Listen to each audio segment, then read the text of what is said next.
Hello everyone, this is Shannon here. Thank you so much for joining me today. In this video, we are going to create this bright and cheery card using the new Happy Gnomes stamp set, as well as the classic holiday sentiment stamp set from Waffle Flower Crafts. I'm going to start my project with the Happy Gnomes Combo Set. The set comes with the Happy Gnomes stamp set, as well as the Happy Gnomes matching die set in the back.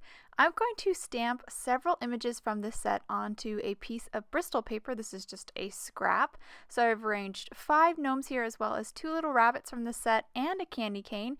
I'm going to pick them up with my MISTI, and then I'm going to stamp all these images in with VersaFine Onyx black ink. I'm using Bristol smooth paper today instead of regular white cardstock because I'm going to do some watercoloring with my Tombow dual brush pens, and this paper is very smooth and the ink just kind of glides right over it. So now that I have all my images stamped, I've got my paper here on my water media mat. I'm going to start with my marker direct to paper, and the markers I'm using are on screen so you can follow along. Once I get some of that ink down, I'll then take a damp brush and just kind of blend out that color a little bit. I'm now working on the little hands on this gnome, and this is a very simple coloring process. Once I've got that that skin tone down, I'm going to scribble out a little pink down onto my work surface, pick it up with my slightly damp brush just to color in those cheeks just a little bit, just add a little bit of rosiness to those cheeks. Once I'm done with that, I'm going to move on to the hat. I picked out a nice bright red for this hat, and you can see on the left here I have some of my colors picked out. That rainbow of colors over there is going to be the primary colors and color all the clothing on these little gnomes. So I have a red, a pink, an orange, a yellow, a blue, and a green. So basically a rainbow of colors. I wanted this card to have a really bright and cheery feel, so I chose kind of like a rainbow palette, and I think it works well for a Christmas card as well. Actually, my Christmas tree is rainbow and silver. So now I'm working on his beard, just a little light gray for that. Then I'm moving on to another one of my rainbow colors. This is the green. I'm going to color his little top here with the green, and I'm basically going to use these, let's see, pink, red, yellow, orange, blue, green, these 6 rainbow colors for the clothing. I just did a blue for his pants, now a yellow for his buttons, those go really fast.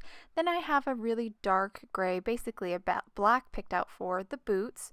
I'm going to color those in, and once I finish that, this little gnome guy is done. I'm now going to move on to another gnome. This is one of the girl ones. Now as you can see here, she's mostly colored. I'm just used an orange for her pants, so that's a new color. I didn't use an orange on that first gnome guy. And then I colored her boots, and now I'm adding a shadow to the white stripes on her scarf. This little bit of blue just kind of adds a little bit of shadow so it looks like it has some volume or some depth to it. Then I have a different color picked out for her skin tone. I picked a darker brown, colored her in, and then I'm going to use an even darker brown for her hair. So once I get kind of the outline colored with that darker brown, then I'll take that damp brush and just kind of blend that out so it kind of creates a nice little gradation over the surface. Again, I'll add some rosy cheeks by scribbling a pink down onto my work surface and picking it up with a damp brush. I've basically colored all my gnomes here. I'm just finishing up my second girl. Just wanted to point out that I used a different yellow there to color her hair, and now I'm moving on to the bunnies. So the bunnies, I'm going to do my same method for white, which is take a blue, kind of go a really light blue, go around the edge and then blend it out. And then once I've got that nice and blended out, I'll grab a pink and I will add a little pink to the inner part of the ear as well as the cheek, and then just blend that out a little bit as well. Once I finish this standing or upright bunny, I'm going to do this one seated, and I just love these little bunnies. Aren't they so cute? I love how kind of rounded they look. And I'm just going to finish that up with a little bit of pink for the cheek as well. So now that all my images are colored, I went ahead and die cut them out with the matching dies, and now I'm going to move on to my background. I have an A2 top folding card base here made out of white cardstock, and I've grabbed some clear Con-Tact paper, and I just cut a little piece off this corner here. It's bigger, or it's wider than 4 1/4, so it's going to fit beyond the front of my card front, and I just fussy cut it just to make a gentle slope. So just hand cut that, nothing really fancy, no dies used. And I just removed the backing on the contact paper, placed it on to my card front, and then I'm going to do some really simple ink blending, and this is going to create the look of kind of like snow slopes. So I have tumbled glass distress oxide here, just ink blended right along that edge of the contact paper, and once I've ink blended one slope, I'll then remove the contact paper, move it down, place it down, and then ink blend some more. So I'm just continuing to create these little gentle slopes on the front of my card. And now that I've finished, I'm just going to ink blend the very bottom a little bit with that tumbled glass, and that will actually finish kind of my background. All I have left to do now is my sentiment. This is the classic holiday sentiment stamp set. Lots of great little sentiments in here. I'm going to use the Merry and Bright. I've already dried my card base thoroughly with my heat gun, so all of that ink blending that I did is completely dried. And I've arranged my gnomes here so I can figure out where I want that sentiment to go. Then I picked up my sentiment, and now I'm going to grab a piece of press and seal, place it on top of my card front to pick up all those gnomes, all my die cuts, so I don't waste any time rearranging those images again. So I just remove that, set that aside, and I'm going to do some heat embossing. So I applied some anti-static powder, then inked up my sentiment in VersaMark ink.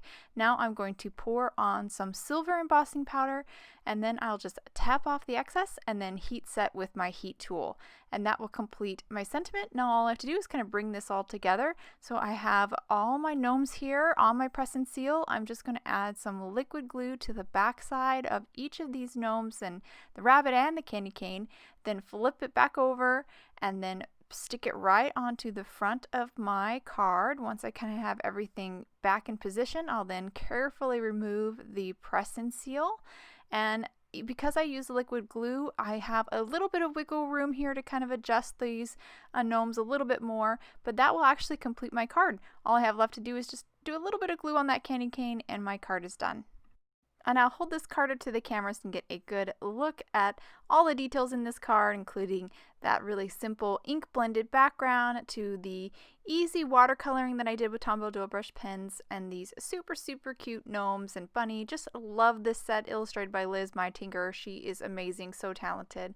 I hope you guys enjoyed today's card and video. If you have any questions about the products I used, please check out the links below in the description. And if you like this video, I'd so appreciate a thumbs up, or if you'd subscribe to my channel. Thank you so much for watching, and have a wonderful day.